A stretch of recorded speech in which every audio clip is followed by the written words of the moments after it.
Joshua 8. Ai destroyed.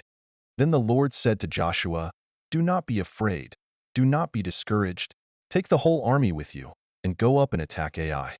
For I have delivered into your hands the king of Ai, his people, his city, and his land. You shall do to Ai and its king as you did to Jericho and its king, except that you may carry off their plunder and livestock for yourselves. Set an ambush behind the city." So Joshua and the whole army moved out to attack Ai. He chose 30,000 of his best fighting men and sent them out at night with these orders. Listen carefully. You are to set an ambush behind the city. Don't go very far from it. All of you be on the alert. I and all those with me will advance on the city, and when the men come out against us, as they did before, we will flee from them. They will pursue us until we have lured them away from the city, for they will say, "They are running away from us as they did before." So when we flee from them, you are to rise up from ambush and take the city. The Lord your God will give it into your hand. 8. When you have taken the city, set it on fire. Do what the Lord has commanded. See to it. You have my orders. Then Joshua sent them off, and they went to the place of ambush and lay in wait between Bethel and Ai, to the west of Ai. But Joshua spent that night with the people. Early the next morning Joshua mustered his army, and he and the leaders of Israel marched before them to Ai. The entire force that was with him marched up and approached the city and arrived in front of it. They set up camp north of Ai, with the valley between them and the city. Joshua had taken about 5,000 men and set them in ambush between Bethel and Ai, to the west of the city.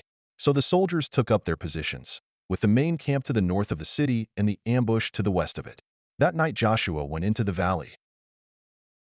When the king of Ai saw this, he and all the men of the city hurried out early in the morning to meet Israel in battle at a certain place overlooking the Arabah. But he did not know that an ambush had been set against him behind the city. Joshua and all Israel let themselves be driven back before them, and they fled toward the wilderness. All the men of Ai were called to pursue them, and they pursued Joshua and were lured away from the city. Not a man remained in Ai or Bethel who did not go after Israel. They left the city open and went in pursuit of Israel. Then the Lord said to Joshua, "Hold out toward Ai the javelin that is in your hand, for into your hand I will deliver the city." So Joshua held out toward the city the javelin that was in his hand. As soon as he did this, the men in the ambush rose quickly from their position and rushed forward. They entered the city and captured it and quickly set it on fire. The men of Ai looked back and saw the smoke of the city rising up into the sky, but they had no chance to escape in any direction. The Israelites who had been fleeing toward the wilderness had turned back against their pursuers. For when Joshua and all Israel saw that the ambush had taken the city and that smoke was going up from it, they turned around and attacked the men of Ai. Those in the ambush also came out of the city against them, so that they were caught in the middle, with Israelites on both sides. Israel cut them down, leaving them neither survivors nor fugitives. But they took the king of Ai alive and brought him to Joshua. When Israel had finished killing all the men of Ai in the fields and in the wilderness where they had chased them, and when every one of them had been put to the sword, all the Israelites returned to Ai and killed those who were in it. 12,000 men and women fell that day, all the people of Ai.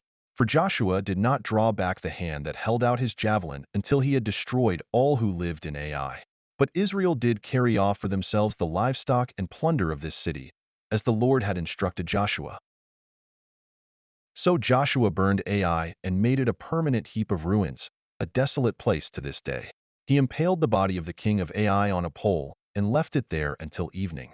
At sunset, Joshua ordered them to take the body from the pole and throw it down at the entrance of the city gate. And they raised a large pile of rocks over it, which remains to this day.